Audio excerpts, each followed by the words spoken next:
Olá, esse é o Poder Entrevista. Eu sou Paulo Silva Pinto, editor sênior do Poder 360. Vou entrevistar Ivo Schermon, economista-chefe da Quantitas Asset Management. Schermon tem 44 anos, nasceu no Rio de Janeiro, tem graduação em Economia pela PUC-Rio, a Pontifícia Universidade Católica do Rio, e mestrado em Economia pela UFRJ, a Universidade Federal do Rio. Ivo Schermon, muito obrigado por ter aceitado o convite para esta entrevista. Obrigado pelo convite de vocês. Prazer falar aí com o Paulo e com todo mundo aí. Agradeço também a todos os web espectadores que assistem este programa. Esta entrevista está sendo gravada no estúdio do Poder 360 em Brasília, em 30 de janeiro de 2025. Eu começo essa entrevista perguntando: qual a sua avaliação da decisão do Copom sobre o patamar da Selic? A decisão em si, né, da taxa de juros em si, acho que não tinha tanta, vamos dizer assim, ansiedade por parte do mercado, né? Acho que até em dezembro eles deram for guidance, tanto para a decisão de agora quanto para março. Então, acho que a decisão em si, acho que tá correta. Acho que eles também foram muito claros. Acho que para fugir desse for guidance dar 100 pontos, teria que algo sair muito fora do normal, que acho que também não aconteceu, pelo menos em dezembro parecia estar acontecendo e em janeiro a coisa acomodou um pouquinho mais. Então, acho que a decisão em si acho que foi correta e a decisão em si foi dentro do esperado. O que eu acho que fugiu um pouquinho foi a comunicação. Qual a sua avaliação, então, da comunicação? A comunicação em si, eu confesso que eu achei mais dove, tá, do que eu imaginava. E dado o estado atual das coisas, tanto de focos quanto de própria questão de credibilidade da política econômica de maneira geral pelo mercado. Claro que o dólar acomodou em relação ao estresse maior de dezembro, mas não dá para dizer que a gente está ainda numa situação mais normalizada em termos de confiança, credibilidade e essas coisas todas. Eu acho que não era muito a hora do BC baixar muito a guarda, não. Baixar a guarda, leia-se. Deixar completamente em aberto a decisão a partir de maio, né? Acho que qualquer um que coloque em planilha e faz conta e vê o que o BC deveria fazer para botar a inflação, pelo menos na trajetória a caminho do 3%, né? Em 3% é um negócio bem difícil, é bem desafiador mesmo, mas pelo menos puxar essa expectativa a focos ou implícito, ou para onde você quer olhar, puxar esse negócio, quebrar a espinha, como a gente diz, né, de algo que está só subindo, você tem que quebrar essa espinha das expectativas que estão se descolando na direção da meta de novo. Eu acho que era o momento dele ser mais duro e não mais frouxo, né, na sua comunicação. E acho que ele deixou um leque muito aberto, porque uma coisa é você dizer o seguinte: eu não sei se em maio, vamos supor que ele tivesse falado, eu não sei qual vai ser o ritmo de alta de maio. Isso é uma coisa que eu entendo. Outra coisa é falar, eu não sei o que eu vou fazer em maio. Quando você fala, eu não sei o que eu vou fazer em maio, eu acho muito justo que o Banco Central não se comprometa com o ritmo em maio. Isso eu entendo e era o que eu esperava. Outra coisa é dizer que ele não tem certeza nem que vai subir, que foi o que o leque deixou tão aberto quanto isso.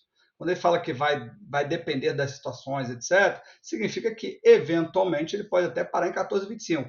O que eu acho bastante improvável que com 14,25 ele coloque a meta de inflação, a inflação na meta que é onde ele deseja, em qualquer horizonte. Essa comunicação, na sua avaliação, muda a expectativa quanto à trajetória de juros? Assim, em tese, e aí eu vi um monte de colega meu fazendo um pouco esse movimento, né, de colocando um certo viés de baixa para a sua própria expectativa, né? A gente aqui na Constas tem uma projeção de Selic a 16, tá? Mas eu acho que no fim do ano.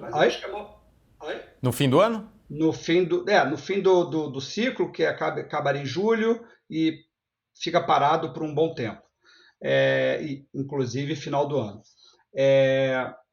Mas, assim, a maior parte das pessoas está entre 15 e 16. Né? Vamos botar um 15,5 como se fosse uma espécie de média do mercado. Tá? E eu vi muita gente falar assim, minha projeção de 15,5 tem agora viés de baixa. O cara que tem 15,75 com viés de baixa. O do 16 com viés de baixa pela comunicação do BC. O problema que tem uma segunda derivada, vamos dizer assim, um segundo momento em que essa comunicação mais dove, possivelmente, ou na minha cabeça, provavelmente, vai fazer com que a expectativa Focus continue andando, o dólar hoje já está andando 1% para cima, as coisas voltem a piorar de tal maneira, os chamados inputs, né, aquilo que o BC coloca no modelo, pode voltar a piorar de tal forma que não sei se era o objetivo do BC dar essa sinalização, mas que esse sentimento de que o BC pode parar antes, o bobear se inverta. Então, as coisas podem, os inputs e o que ele coloca dentro do modelo pode piorar de tal forma pela comunicação Dove que pode fazer ele ter que dar mais e não menos. Entendeu? Então, por isso é que eu ainda estou bem cauteloso em recuar minha expectativa de alta da Selic, porque eu acho que as coisas, focos pode piorar, o dólar já está piorando, enfim, então eu vou aguardar bastante mais para fazer esse movimento. Um comunicado mais hawkish, quer dizer, mais agressivo em relação à possibilidade de alta de juros, teria, portanto, um efeito talvez de conter a inflação e também a alta de juros? Um comunicado hawkish ou mais duro, né, eu acho que aumentaria a chance de ter um controle maior, por exemplo, uma das principais, estou usando muita palavra input porque estou tentando achar uma tradução boa, mas uma das variáveis mais importantes para o modelo dele, que é a expectativa de inflação Focus, né, a expectativa de inflação do mercado, quando você é mais hawkish, isso tende a aumentar a chance de você controlar, né, essa expectativa de continuar subindo para patamares desconfortáveis para o próprio BC, ou, por exemplo, para o próprio dólar. Né? É claro que, por exemplo, o dólar saiu de 6,30 para 5,80, agora voltou a 5,95, mas a 5,85, claro que tem muito a ver com o que aconteceu nos Estados Unidos, o Trump mais tranquilo com tarifa, etc. Mas, claro que ajudou também o BC mais rock lá em dezembro. Né? Então, quando o mercado em dezembro achava que ele só daria um guidance para a reunião de janeiro, e ele chegou e deu 2 guidance, né, para janeiro e para março, isso, claro que contribuiu, talvez não tenha sido preponderante, mas claro que aquilo contribuiu também para o dólar poder chegar em janeiro com um alívio externo e recuar. Porque as pessoas olhavam e falavam, pô, o BC está realmente agressivo e dizendo que vai fazer o que for necessário para botar a inflação na meta. Então, ele vai colocar. E quando você bota em planilha, você vê que realmente o juro teria que pelo menos a 16 para colocar essa inflação na meta. Agora, quando. Então, o Focus, embora tenha subido, acho que assim, o que teria acontecido se ele não tivesse sido tão duro? Então, assim, acho que sim, um Banco Central mais duro, mais rock, tem o poder de ajudar nessas duas variáveis que são super relevantes para o modelo, o dólar e o Focus. Né? Agora, sendo Dove, é o inverso. Qual a sua avaliação sobre a contribuição fiscal, do controle de gastos públicos para reduzir a inflação, ou da ausência de contribuição? Qual a sua expectativa? Acho que assim, existem alguns canais possíveis pelos quais o fiscal pode contribuir de uma maneira ou de outra, né, para a inflação. Os canais, vamos dizer assim, que eu acho que estão mais acionados aqui, né, são o canal principalmente quando tem a falta de credibilidade da política fiscal, como é o caso hoje, você acaba tendo movimentos da moeda muito agressivos, como a gente viu, né, no final do ano passado. Você tem também a percepção por parte do mercado de que o fiscal continuará estimulando a economia, faz com que o mercado coloque projeções de inflação cada vez mais altas, a despeito de uma Selic que também está cada vez mais alta. Então, vamos só para ilustrar o que eu estou falando. Se você pegar o que aconteceu com o Focus do começo de dezembro até hoje, tá?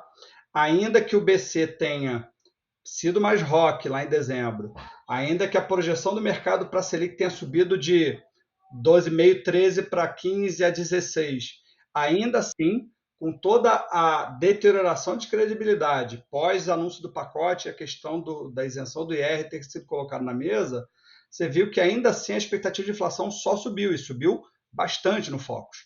Então, você tem o canal do câmbio pela questão de credibilidade, perda de confiança na política econômica.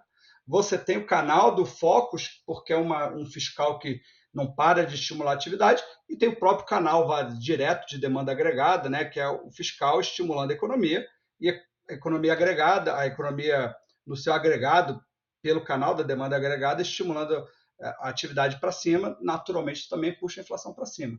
Então, um fiscal expansionista, como a gente tem visto nesses últimos 2 anos, isso, pelo canal do dólar, pelo canal da expectativa de inflação, pelo canal da atividade, tudo contribui para fazer a inflação subir. No governo, há queixas de que os analistas de mercado não dão crédito a algumas coisas que são feitas positivas por parte do governo em relação, ao fiscal e a outras coisas do ambiente microeconômico e macroeconômico. Na sua avaliação, isso é real ou não? Eu, sinceramente, acho que não, tá? Porque, assim, se tem uma coisa hoje, cara, assim, diferentemente de quando eu entrei no mercado em 2006, tá? E essa coisa só evoluiu e acho que vai continuar evoluindo. É a difusão de informação, né? Hoje em dia, a quantidade de informação, a disponibilidade de informação para todo mundo, e isso envolve tanto informação, né, os fatos do dia a dia, como capacidade de fazer conta, a parte técnica também, hoje em dia é muito mais homogênea do que era 20 anos atrás, por exemplo. Então, o que eu estou querendo dizer com isso? Hoje em dia todo mundo faz conta, todo mundo sabe fazer conta, porque a informação está aí, é relativamente fácil de encontrar, todo mundo sabe fazer as mesmas contas. Então, o que eu estou querendo dizer com isso é, o governo tem um diagnóstico de que ele é injustiçado e aí ele continua batendo na tecla que ele vai cumprir o arcabouço fiscal. Isso há 20 anos atrás, as pessoas poderiam comprar, como o governo gosta de dizer, como um sinal inequívoco de robustez da política fiscal e compromisso. Só que quando você faz conta, por isso que eu comecei o preâmbulo lá todo da informação e das contas. Quando as pessoas sabem fazer as contas, as informações estão disponíveis, e acho que a experiência que a gente teve lá em 2014, 15, 16, ajudou muito nessa fiscalização, vamos dizer assim, que o mercado tem sobre as contas públicas. As pessoas veem que o delta, né, de aumento de endividamento da economia não é compatível com esse discurso de que o fiscal está sendo cumprido à risca. Então, não adianta o governo falar uma coisa e agir de outra maneira por outros canais. Então, uma coisa, eu tenho uma meta fiscal e eu estou cumprindo, mas tem uma série de outras coisas que estão fora da regra, que está fazendo o endividamento subir. O mercado está de olho nesse endividamento que está subindo, independente se você está cumprindo a regra ou não. Entende? Então, assim, é quase como se você tivesse tendo uma partida um jogo de futebol dentro das regras aqui, mas por fora das 4 linhas tem uma série de coisas acontecendo nos bastidores que está fazendo o time que está perdendo ganhar ponto. Então, as pessoas estão vendo o endividamento subir, isso que preocupa o mercado. Não é à toa, aliás, que o Banco Central, se tem uma coisa boa do BC de ontem, foi a inclusão do termo de sustentabilidade da dívida. O mercado hoje está muito mais interessado na sustentabilidade da dívida do que na questão de se vai cumprir ou não a meta do arcabouço. Porque tem tanta coisa fora do arcabouço que a dívida está subindo independente se você cumpre ou não. Então, eu acho que tem esse erro de diagnóstico do governo de que acalma ou não o mercado. Eles continuam batendo na tecla de que eles estão cumprindo o arcabouço. Mas enquanto continuarem colocando coisas fora do arcabouço, por fora de regra, etc., sinceramente, não vai adiantar nada ficar batendo nessa mesma tecla. Então, não acho que seja injustiçado, não. O mercado está interessado no crescimento da dívida, e não se o arcabouço vai ser regularmente cumprido ou não. Claro que é importante, mas não é só isso. Exatamente sobre esse item de sustentabilidade da dívida, economistas citam o risco de dominância fiscal no Brasil, situação em que a alta de juros piora as perspectivas de inflação por causa do impacto da trajetória da dívida pública. Há risco disso se dar no Brasil? Eu acho que uma coisa muito importante, esse é um termo que volta e meia aparece, vamos dizer assim, nos debates, né? De dominância fiscal, não dominância fiscal. Isso aconteceu lá em 2015 também, não à toa, né? É importante sempre dizer que esse estado de dominância fiscal não é uma questão de 8 ou 80, né? Estou em dominância ou não estou em dominância. Isso é um processo contínuo de que você vai deteriorando as contas públicas e que em algum momento as pessoas passam a um caso como esse que você falou. Subir os juros passa a ser contraproducente porque isso vai atrapalhar tanto a sua sustentabilidade da dívida que isso vai passar a ter um efeito sobre, por exemplo, o câmbio, isso vai piorar ainda mais a situação. Eu não acho que a gente esteja, e aí, portanto, o Banco Central não tem nada a fazer, está de mãos amarradas. Eu não acho que estamos ainda nessa situação extrema, mas evidentemente que a gente vai aos poucos caminhando para lá, né? Então, assim, para fazer uma resposta bem economicista aqui de depende ou ficar no meio do muro, mas no fundo é um pouco isso. Porque não é que a gente esteja. Pensa que existem dois casos extremos. Estamos absolutamente nada em dominância ou estamos completamente em dominância. A gente está no meio do caminho, num processo caminhando para lá, vamos dizer assim, mas, de novo, isso não é um processo absoluto em que estamos ou não estamos. Está no meio do caminho em que o Banco Central, de fato, subindo os juros, vai atrapalhar a dinâmica de dívida, sem dúvida nenhuma, mas acho que o Banco Central ainda tem trabalho a fazer, sim. Ele tem um trabalho ativo de tentar controlar as expectativas, controlar a inflação. Então, não acho que ele está de mãos amarradas ainda, não. Como evitar o risco de chegar perto dessa situação de dominância fiscal? Seria necessário um esforço fiscal muito maior?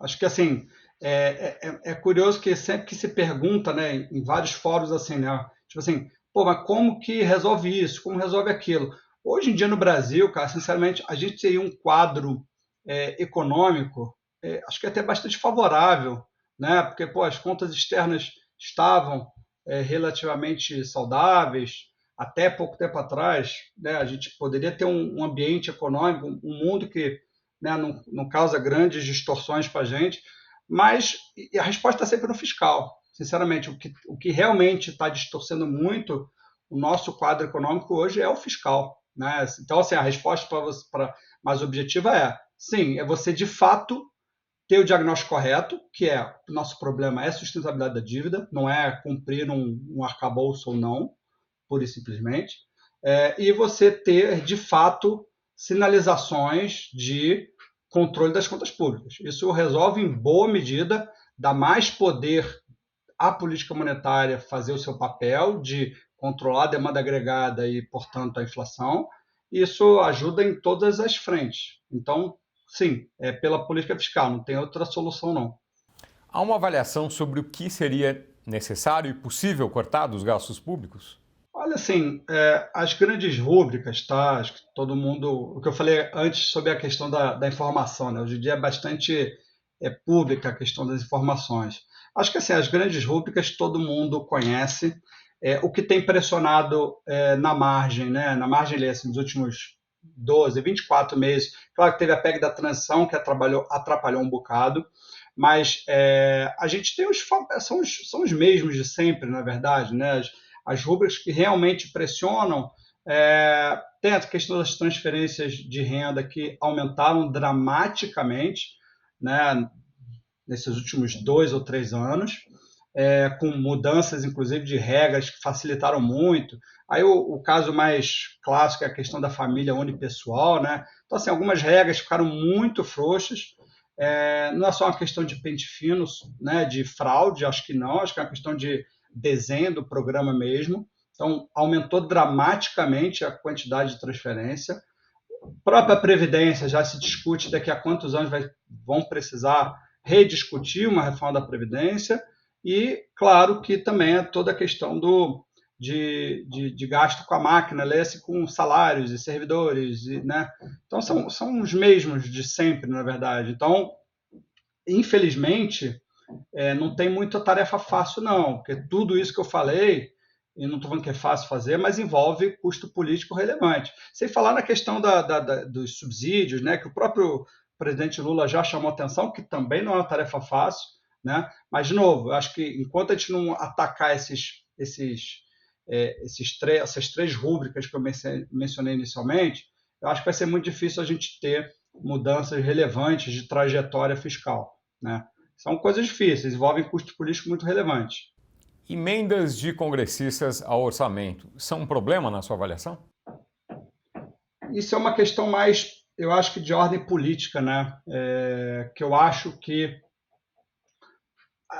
como é que eu posso dizer? Eu acho que reduziu a propensão dos parlamentares serem fiscalistas, vamos colocar dessa maneira, né?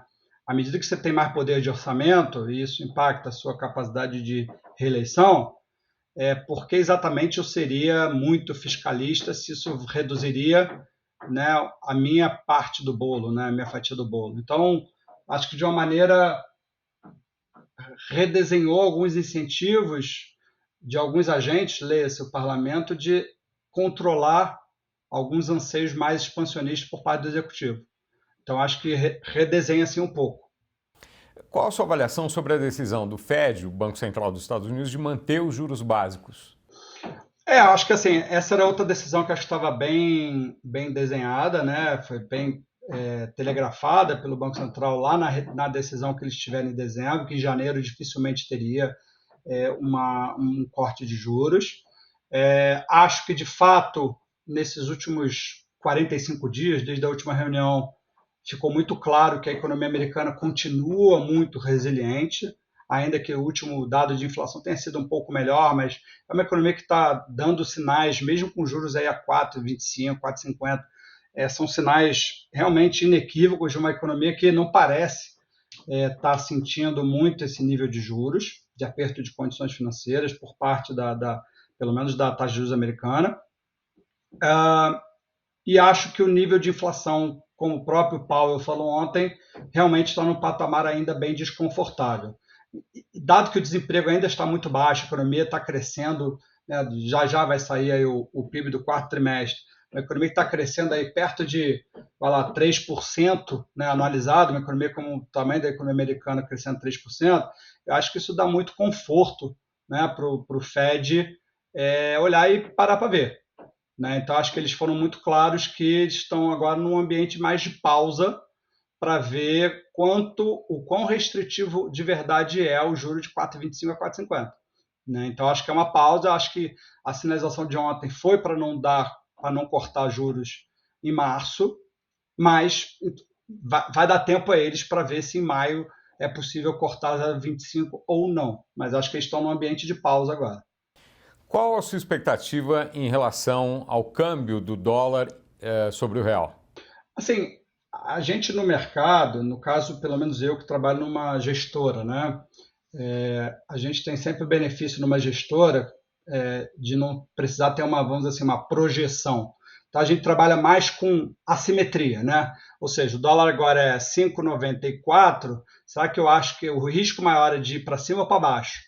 Eu acho que com todos os riscos que a gente tem lá fora, né, das tarifas, do próprio Fed eventualmente não cortar mais os juros, e aqui de dentro do fiscal, próprios dados de popularidade que vocês mesmos soltaram outro dia, né, do presidente caindo, eu acho que gera um incentivo para o governo tentar fazer mais, né, mais fiscal para tentar eventualmente chegar em 2026 numa posição melhor. Eu acho que isso tudo leva o risco da moeda continuar desvalorizando ou voltar a desvalorizar para cima. Né? Se vai ser 6,20, 6,30, 6,40, é muito difícil dizer, mas eu acho que o risco é para cima. A moeda desvalorizar, o real desvalorizar. O real desvalorizar, no caso, seria 6, 6,10, 6,20, enfim. Certo, perfeito. Há risco de recessão no médio prazo, seja no Brasil ou em alguma economia relevante? Assim, sempre tem, né? A economia sempre trabalha em ciclo, né? Então não dá para imaginar que as economias vão continuar se sustentando, né? Sempre num patamar de expansão, então naturalmente sim, mas assim não parece estar muito no horizonte, até porque eu acho que a pandemia trouxe uma herança, do ponto de vista de política econômica, naturalmente, uma herança de aparentemente as autoridades redescobriram o poder da política fiscal para evitar custo econômico. Dado que os ciclos políticos eu acho que estão cada vez mais curtos, né? Polarização, rede social, e aí, enfim, é uma história mais longa, mas os ciclos políticos parecem cada vez mais curtos, a política fiscal possivelmente vai começar a ser cada vez mais usada para evitar que se caia numa recessão ou que se tenha algum tipo de custo político de decisões impopulares. Então, o risco de recessão sempre tem, mas não parece ter algo, vamos dizer assim, iminente a acontecer. Se tem alguma região do mundo que tem esse risco mais de curto prazo, para mim é a Europa, né? Até porque o poder decisório lá também é mais difuso, então é mais complexo esse uso de política fiscal. E o grande poder centralizador político na Europa, que é a Alemanha, usualmente ela é mais dura com a política fiscal, então ela é menos propensa a criar, né, a usar esse instrumento para poder, eventualmente, criar pontes para evitar recessões. Mas pensando em Brasil, Estados Unidos e tal, eu não vejo no curto prazo uma recessão, não. No curto prazo, né, eventualmente, enfim, pode vir a ter 2026, 2027, mas assim, pelo menos esse ano eu não consigo ver, não. Essa tendência de uso de política fiscal expansionista mais provável, digamos assim, pode ter efeitos colaterais no médio e longo prazo? Sempre tem, né? Assim, economia, a brincadeira do cobertor curto é um pouco essa. Você quer expandir o fiscal, aspas, não tem problema. O problema é que o juro vai junto, que é um pouco que a gente está vendo no Brasil, né? Quer fazer uma PEC da transição de 200 bi? Legal. Mas isso tem consequências de inflação, isso consequentemente tem problemas e leva a juros mais altos. Eu acho que é um combo de política econômica, né? Você ter fiscal expansionista e um monetário contracionista é bem ruim para a atividade, para a inflação, etc., que leva à perda de credibilidade, que é muito parecido com o que a gente está vendo no Brasil, né? Então, a gente está tendo uma economia que estava crescendo, vou chamar de artificialmente, uma vez que ela é motivada muito por uma questão de expansão fiscal, né? Então, você teve um Brasil crescendo relativamente bem esses últimos 2 anos, muito por estímulo fiscal, fez o BC ter que subir o juro agora para, não vou ficar no número certinho, mas 15, 16, não importa, e provavelmente agora a gente vai ter um combo em 2025 de uma inflação mais alta, ali perto de 6, e um PIB mais baixo, perto de 2, né? Então, essa é a consequência. Quer usar o fiscal, usa, mas a consequência, o que você vai colher é mais juros, né? Então, não é sustentável. Pensando num contrafatual, um fiscal menos expansionista, ou não necessariamente contracionista, mas menos expansionista, teria como consequência um crescimento maior, é isso? Sem dúvida nenhuma. No médio e longo prazo, não tem dúvida nenhuma, né? Um fiscal em linha, vamos dizer assim, né? Contas públicas organizadas que permitam você realmente acortar juros, trabalhar com nível de juros mais baixo. Isso, consequentemente, estimula investimento privado, estimula inovação, estimula crescimento de investimento que realmente seja produtivo, né? A famosa alocação de capital que você leva para onde é mais produtivo e, portanto, as pessoas ficam mais produtivas, o salário melhora e aí a roda anda bem mais fácil, né? No limite é aumentar o incentivo para as pessoas alocarem capital onde é mais produtivo. Isso você consegue com ambientes controlados e juros mais baixos, sem dúvida. Algo que não tenha sido perguntado e gostaria de comentar aqui? Não, eu acho que não, acho que foi bem completa a nossa conversa. Agora é esperar, acho que é o único comentário assim que acho que é uma grande dúvida que o mercado tem, é ver como que o governo vai reagir ou se comportar frente à eventual desaceleração que a gente deve enfrentar no Brasil ali a partir do segundo trimestre. Aí isso eu acho que tem repercussões para 2026, mas acho que é extrapolação demais, acho que ainda está muito longe para a gente pensar nisso. Ivo Sherman, muito obrigado por essa entrevista ao Poder 360. Obrigado a vocês, gente. Para ficar sempre bem informado, inscreva-se no canal do Poder 360, ative as notificações e não perca nenhuma informação relevante. Agradeço também a todos os web espectadores que assistiram este programa. Essa entrevista foi gravada no estúdio do Poder 360 em Brasília em 30 de janeiro de 2025. Para ficar sempre bem informado, Inscreva-se no canal do Poder 360, ative as notificações e não perca nenhuma informação relevante. Muito obrigado e até a próxima!